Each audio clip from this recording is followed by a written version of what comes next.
புலாவுக்கும் ரைஸ்க்கும் பக்காவாக மேட்ச் ஆகக்கூடிய செம்மையான சூப்பர் டூப்பர் கறி குழம்பு தான் இன்றைக்கி நம்ம செய்ய போகிறோம். இது செய்கிறது ரொம்ப ஈஸிங்க. டேஸ்ட்டு வேறு லெவலில் இருக்கும். சப்பாத்தி பரோட்டாக்கா கூட சூப்பராக இருக்கும். கண்டிப்பாக நீங்களும் இதே மெத்தடில் ட்ரை பண்ணி பாருங்கள். ரொம்பவே சூப்பராக வரும்.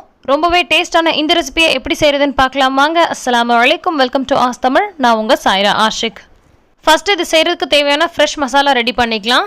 1 டேபிள் ஸ்பூன் அளவுக்கு முழு மல்லி, 6 போல் காஞ்ச மிளகாய், ஒரே ஒரு பட்டை, 4-5 கிராம்பு, 3 போல் ஏலக்காய், 1/2 டேபிள் ஸ்பூன் மிளகு, 1/2 டேபிள் ஸ்பூன் சீரகம், 1/2 டேபிள் ஸ்பூன் பெருஞ்சீரகம், 1 டேபிள் ஸ்பூன் அளவுக்கு தேங்காய் பவுடர். இது எல்லாத்தையும் சேர்த்து நல்லா பவுடர் பண்ணிக்கலாம். இந்த மசாலா தான் இந்த கறி குழம்புக்கு ரொம்பவே சூப்பரான ஒரு டேஸ்ட் கொடுக்கும். இப்போ நம்ம ஒரு குக்கர் அடுப்பில் வச்சுட்டு தேவையான அளவுக்கு எண்ணெய் சேர்த்துக்கலாம். எண்ணெய் ரொம்ப அதிகமாக சேர்க்க தேவையில்ல, 1 டேபிள் ஸ்பூன் அளவுக்கு சேர்த்தாலே போதும். அடுத்து பொடியாக கட் பண்ணி வச்சுருக்க 3 வெங்காயம் சேர்த்துருக்கேன். கூடவே இந்த மாதிரி நீல வாக்கில் கட் பண்ணி வச்சுருக்கேன் நல்ல பெரிய தக்காளி 2 தக்காளி சேர்த்துருக்கேன்.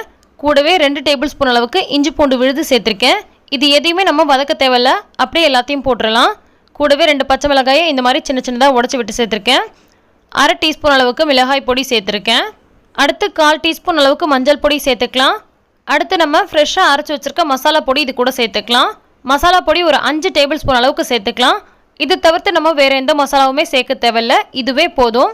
மசாலா நல்லா ஃப்ரெஷ்ஷாக அரைச்சி சேர்த்துருக்கனால டேஸ்ட்டும் சரி வாசனையும் சரி ரொம்ப சூப்பராக இருக்கும். இப்போ இது கூட தேவையான அளவுக்கு உப்பு சேர்த்துருக்கேன். இது எல்லாத்தையும் சேர்த்துட்டு நல்லா ஒரு 2-3 நிமிஷத்துக்கு வதக்கி விட்டுக்கலாம். ரொம்ப நேரம் வதங்கணும் அப்படின்ற அவசியமும் கிடையாது. அதே மாதிரி இந்த மசாலா பொடியெல்லாம் போடுறதுக்கு முன்னாடியே நீங்கள் வெங்காயம் தக்காளி வதக்கி விடுறதுனாலும் வதக்கி விட்டுக்கலாம், அல்லது இப்படி எல்லாத்தையுமே போட்டுட்டு கூட வதக்கி விட்டுக்கலாம். இப்போ ஒரு 3 நிமிஷம் போல் இது நல்லா கலந்து விட்டாச்சு. அடுத்து இது கூட 1 டீஸ்பூன் அளவுக்கு எலுமிச்சை சாறு சேர்த்துக்கலாம். கூடவே நம்ம நல்லா க்ளீன் பண்ணி வாஷ் பண்ணி வச்சுருக்க சிக்கனையும் சேர்த்துக்கலாம். சிக்கன் 1 கிலோ அளவுக்கு சேர்த்துருக்கேன். சிக்கன் சேர்த்துட்டு ஒரு 5 நிமிஷத்துக்கு இதை நல்லா வதக்கி விட்டுக்கலாம். கறிக்குழம்பு பார்த்திங்கன்னா ஒவ்வொருத்தவங்க ஒவ்வொரு மெத்தடில் வைப்பாங்க. இது ரொம்ப ஈஸியாக வைக்கக்கூடிய மெத்தட், அதே மாதிரி ரொம்ப டேஸ்டான ஒரு மெத்தட்னு சொல்லலாம். குயிக்காக இப்போ நம்ம செய்யணும், டைம் இல்லை அப்படின்றப்ப இந்த மாதிரி செஞ்சுக்கோங்க.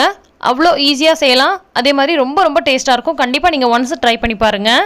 இந்த மசாலா எல்லாம் நல்லா கோட் ஆகிற மாதிரி நல்லா அடியோடு கலந்து விட்டுக்கோங்க. இந்த மாதிரி ஒரு 5 நிமிஷத்துக்கு வதக்கி விட்டுக்கலாம். மசாலா எல்லாம் நல்லா ஒன்று சேர வந்திருக்கு. இப்போ இதை நம்ம குக்கரோட மூடி போட்டு விசில் விட போகிறோம். இதில் நம்ம தண்ணி எதுவும் சேர்க்க தேவையில்லை. வேணும்னா கொஞ்சமாக தேங்காய் பால் மட்டும் கெட்டியாக சேர்த்துக்கலாம். ஆனால் நம்ம தண்ணி எதுவும் சேர்க்கக்கூடாது. ஏன்னா சிக்கன் வேகும் போதே அதிலிருந்து நிறைய தண்ணி வெளியாகும். அதுவே இது வேகிறதுக்கு போதுமானதாக இருக்கும். இப்போ மூடி போட்டு இது ஒரு 3 விசில் போல் விட்டுக்கலாம். விசில் விட்டு ப்ரெஷர்லாம் போனதுக்கப்புறமா ஓப்பன் பண்ணி காமிக்கிறேன் பாருங்கள். குழம்பு எந்த அளவுக்கு நல்லா பர்ஃபெக்டாக வந்திருக்குன்னு. இதுக்கு மேலே நம்ம கொதிக்க வைக்கவும் தேவையில்லை. அதே மாதிரி குழம்பு ரொம்ப கெட்டியாகவும் இல்லை, ரொம்பவே பர்ஃபெக்டான கன்சிஸ்டன்சிக்கு வந்திருக்கு. கொஞ்சம் தண்ணியாக இருக்கிற மாதிரி இருந்தால் இன்னும் ஒரு 2-3 நிமிஷம் நீங்கள் கொதிக்க கூட விட்டுக்கலாம். ஆனால் எனக்கு பர்ஃபெக்டாக வந்திருக்கு.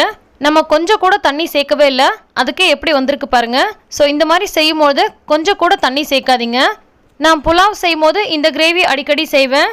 தகன்னு இருக்கக்கூடிய இந்த கிரேவியை புலாவில் சேர்த்து சாப்பிடும்போது டேஸ்ட்டு சும்மா வேறு லெவலில் இருக்கும். கண்டிப்பாக நீங்கள் ட்ரை பண்ணி பாருங்கள். அதே மாதிரி சப்பாத்தி பரோட்டாக்கெல்லாம் கூட இது ரொம்பவே நல்லாயிருக்கும். இதை நீங்கள் ட்ரை பண்ணி பார்த்தீங்கன்னா எப்படி வந்துச்சுன்னு எனக்கு கீழே கமெண்ட் பண்ணுங்கள்.